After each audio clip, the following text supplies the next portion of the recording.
everyone, so I'm Eloise, and thank you so much for coming this evening and listening to all of us.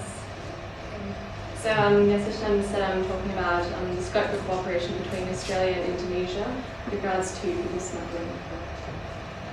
I will never forget the look the two men gave me as I walked out of the room for the last time. I know they were looking at me because I was looking at them. We'd spent quite a lot of time together, and I'd gotten to know them pretty well. Their names, ages, jobs, families, their lives, and why they were there that day, why I was there that day. But they didn't know who I was. They didn't even know my name, and they never would.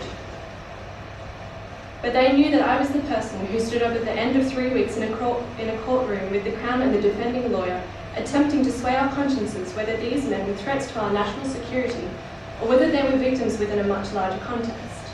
Not guilty, I said, as the foreperson for the jury, and then we were all free to go home. I wanted to include this story to introduce one issue within a growing area of tension between the Australian and Indonesian governments, namely the people smugglers. Today I will be introducing to you my research paper, which will be a critical evaluation on the progress and limitations of Australia's cooperation with Indonesia with regards to people smuggling in the Asia-Pacific region.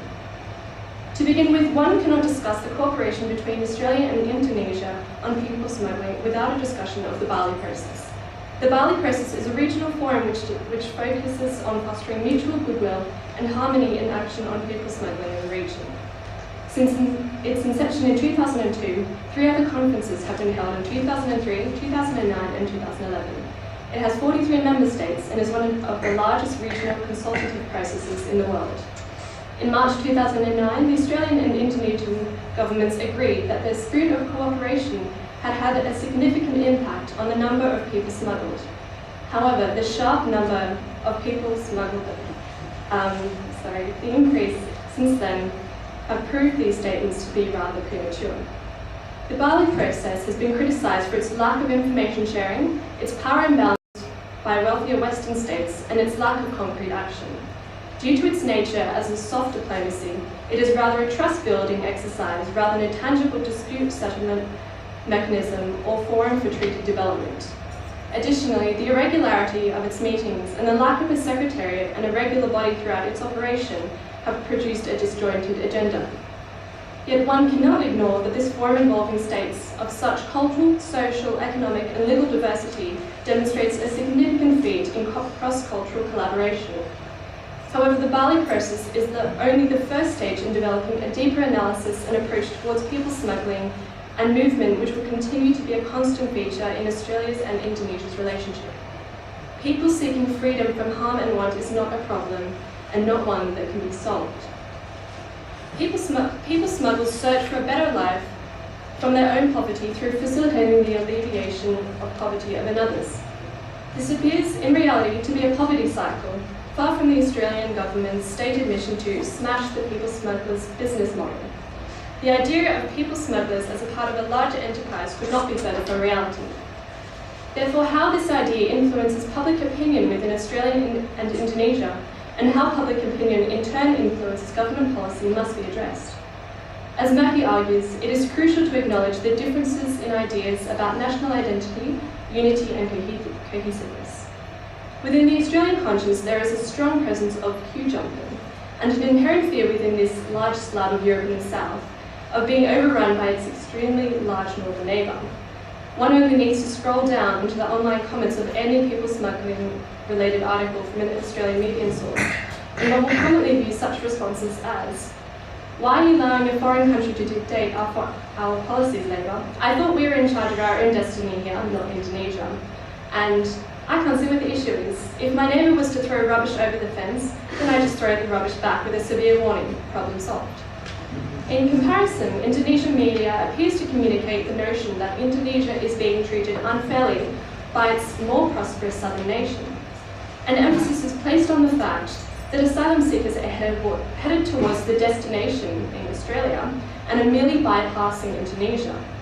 A journalist in The Australian recently observed that there is a widespread view in Jakarta that people smuggling is essentially an Australian problem, albeit one that poses a significant impost on Indonesia, and one that should be dealt with by Australia. Ironically, Wesley argues that the reciprocal prejudice between both nations is so great that when Canberra and Jakarta's policies on people smuggling are actually in harmony, respective publics become suspicious that their government is sacrificing national interest for cordial international relations. The harmful effects that criminalising people smuggling have on public perception on refugees in both nations cannot be discredited. Stereotypes and ill-informed views on people smugglers, therefore, constrain the Australian and Indonesian government's ability to effectively remove obstacles in the development of comprehensive policy. Australia has taken the leading role within its multilateral collaboration towards people smuggling within the Asia Pacific, assuming the role as Deputy Sheriff. It has been the principal driver of the Bali process and frequently recommends policies that it considers beneficial for Indonesia to adopt. However, Australia's dominance in the Bali process has been met with some reservation, and Australia has not always been able to use its position as a relatively more powerful and prosperous state to dictate Indonesia's actions. Critics of the Bali process have commented that it has been propelled primarily by Western industrialised countries, which have sought to serve their interests rather than reflect a migrant-centred perspective. Additionally, the Bali process does not require any compulsory financial contribution in a bid to include smaller island states. In June 2009,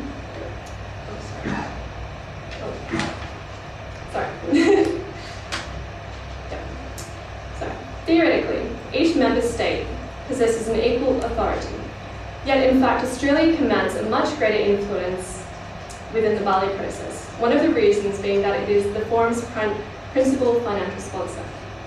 Additionally, the Australian Federal Police actively supported the establishment of an anti-people smuggling unit within the Indonesian National Police, in which the AFP could provide recommendations on stricter policies in dealing with people smugglers. However, the Indonesian police rejected Australia's pressure to include people smuggling crimes under its human trafficking laws, challenging that they were different offences. Whilst Australia is the largest donor of foreign aid to Indonesia, which certainly sets power dynamics between the states, Australia must take into account Indonesia's values and views on people smuggling. Australia should acknowledge that Indonesia will not respond well to interference into its domestic political and social issues, which might be viewed as a neo-colonialist control of its sovereignty. Limits attend Australia's imposition of its views upon Indonesia and other states within the Asia-Pacific region, despite relative power and influence between the states. Lastly, I would like to suggest that the approaches taken by both governments of a narrow legal and security focus are not as sustainable management techniques, but simple barrier-building mechanisms. In June 2009, 30 prosecutions involving people smuggling had been recorded. 1 year later, 201 prosecutions were in progress, and by 2011 the figure had reached 304. As this number has risen, so has a growing consensus within the Australian legal profession that Australia's mandatory sentencing for deterring deprived, ignorant fishermen from Indonesia is futile. Attention has been drawn to the fact that the usual function of a court to assess the seriousness of a crime and issue proportionate sentencing has been removed. Until recently, people smugglers who breached Indonesian immigration and maritime law were shown leniency, with relatively soft punishments being issued. The Australian government had repeatedly drawn attention to Indonesia's lack of specific people smuggling laws as a significant flaw within its management of migration and people smuggling. It was only in May 2011 that Indonesia passed laws criminalising people smuggling with the enthusiastic support of the Australian government. Additionally, severe punishments were established for corrupt authorities who provided documents for a fee or refrained from reporting incidents of smuggling. The laws have taken 8 years to enact since they were first considered. However, as the trialling and mandatory sentencing of poor fishermen in lengthy and incredibly costly legal processes has had no impact on preventing smuggling, it is essential to assess the effectiveness of employing trialling and mandatory sentencing as a deterrent. As John Menadue, who, as Johnny mentioned, has been a past speaker here at the Institute, said, there is no solution or fix. People flows are often messy, unpredictable, and chaotic. Approximately 4 out of about 400 Indonesians detained on people smuggling charges in recent years have been organisers, with the remainder being impoverished fishermen drafted as crew members from isolated villages. And finally, within the plethora of migration research, it has been frequently acknowledged that Australian policy and the policy it supports in Indonesia is often dictated by the assumption that people movement can be turned on and off like a tap.